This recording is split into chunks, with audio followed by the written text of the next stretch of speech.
A esta hora de las elecciones seccionales en Ecuador, con un escrutinio del 98,52% de los votos, el radiodifusor Jorge Yunda, del movimiento político Unión Ecuatoriana, se perfila como el nuevo alcalde de Quito, la capital, luego de haber logrado el 21,35% de los sufragios. La alcaldía de Guayaquil quedó en manos de Cynthia Viteri, del Partido Social Cristiano, tras quedarse con el 52,81% de los votos. Analistas coinciden en asegurar que este proceso electoral sirvió para medir también el respaldo con el que cuentan tanto el expresidente Rafael Correa como el actual mandatario Lenín Moreno. Los cargos más representativos son las alcaldías de Quito, Guayaquil y Cuenca.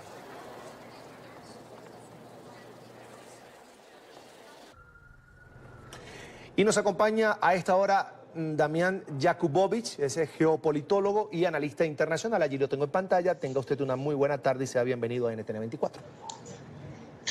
Muchísimas gracias por la invitación y aprovecho para saludar a toda la audiencia de América Latina. Bienvenido. Aunque se estaban eligiendo 5.675 autoridades locales, la contienda cobró mayor importancia en la capital Quito, por supuesto, y ciudades como Guayaquil y Cuenca. Comencemos por Quito. Allí ganó Jorge Yunda. Y le pregunto, ¿quién es Jorge Yunda? ¿Es cercano al correísmo, al presidente Moreno, o es realmente independiente de estas dos figuras? Sí, sin duda lo más inesperado fue la victoria en Quito de Jorge Yunda, que es un empresario del mundo de la radio, un empresario que fue muy beneficiado con un perfil muy ascendente durante el gobierno de Rafael Correa. Podríamos situarlo como un independiente afín al correísmo, pero uno bien sabe, y un claro ejemplo es lo que pasó entre Rafael Correa y Lenín Moreno, ¿sí? De que uno no puede, es difícil pronosticar la permanencia de un político dentro de un espacio o una estructura. Pero podríamos decir que hoy en día se presenta como un independiente afín al correísmo. Bien, pasemos ahora a Guayaquil, donde repite la derecha. Era de esperarse, ganó Cynthia Viteri. Sí, total. En Guayaquil ganó la derecha, ¿sí? Lo que confirma un poco esta tendencia de repunte, un repunte de la derecha.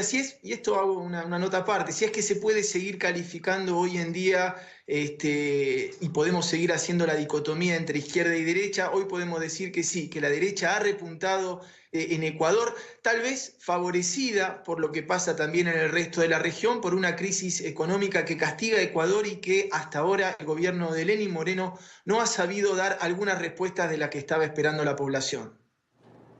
Ahora, también lo decía en la introducción a este tema que para los ecuatorianos fue una medición en cuanto al respaldo, esta elección seccional, en cuanto al respaldo tanto al expresidente Correa como al actual mandatario Lenín Moreno. Y quería preguntarle allí, ¿qué podemos decir de esta dicotomía así? ¿Hay más correísmo que morenismo en Ecuador ahora mismo?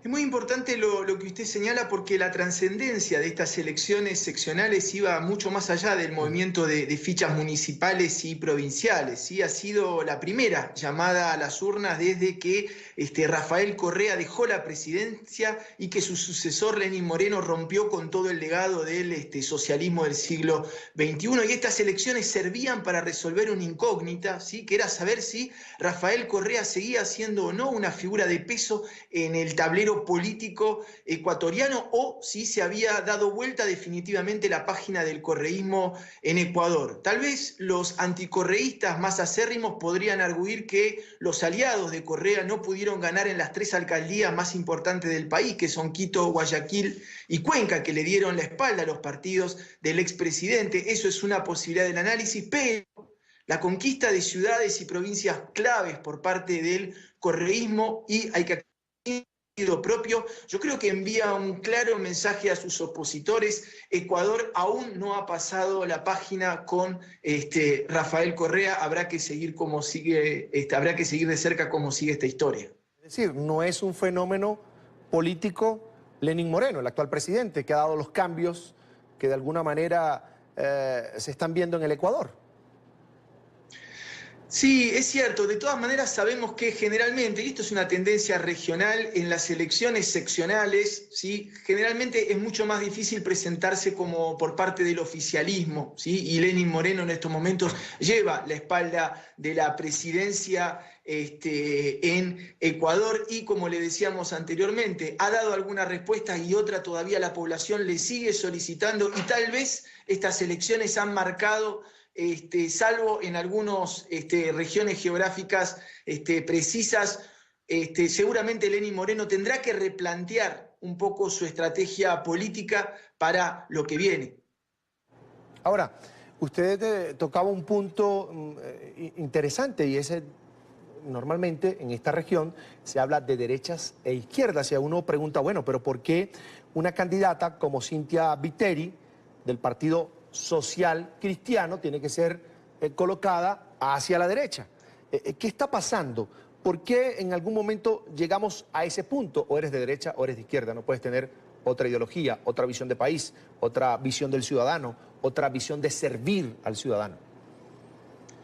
Yo creo que es muy acertado lo que usted está mencionando, y yo creo que el siglo XXI marca una nueva tendencia que es irrevocable, que es el fin de los partidos políticos tradicionales y las llegadas de los antisistemas. Difícil es catalogar a un señor como Donald Trump si se encuentra derecha, izquierda, lo mismo pasa con Vladimir Putin. Yo creo que ahora empieza una nueva era, sobre todo también en América Latina, en donde el ciudadano ya no se conforma, ¿sí?, con este rótulo de izquierda y de derecha, y tiende a elegir tal vez hacia propuestas que estén más orientadas a su actualidad, a su perfil, a sus necesidades, y en donde las ideologías que gobernaban el siglo XX poco a poco van quedando caducas, y entramos en una nueva era en donde habrá que buscar, ¿sí?, como dicen ahora se habla de nacionalistas versus progresistas, o nacionalistas versus globalizadores. Hay que empezar a buscar otras facetas, otras etiquetas para poder justamente nombrar las distintas opciones que tiene el ciudadano, y yo creo que hoy en día las elecciones en Ecuador son un fiel reflejo de esta nueva realidad. Entiendo que lo que trata de decirme es que tenemos un ciudadano latinoamericano un poco más educado a la hora de elegir a su gobernante, y quisiera preguntarle a qué debemos este fenómeno, ¿a la izquierda o a la derecha?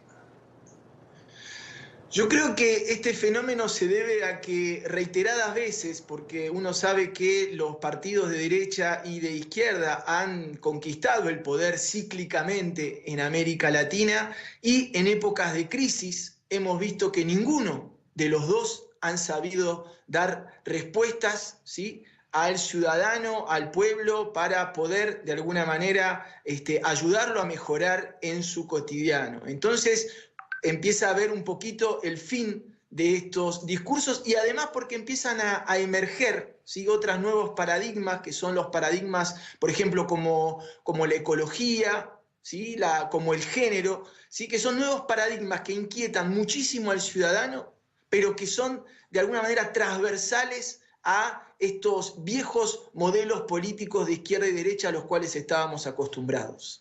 Sin embargo, se presentaron algunas escaramuzas, situaciones de violencia, no en general, pero en algunos lugares muy puntuales se presentó violencia, es decir, todavía hay un resabio de la gente, se enfrenta por temas de partidos, por temas de la camiseta. ¿Qué pasó en Ecuador? ¿Qué información tenemos de por qué esos focos de violencia? Incluso se suspendieron los comicios en algunos lugares.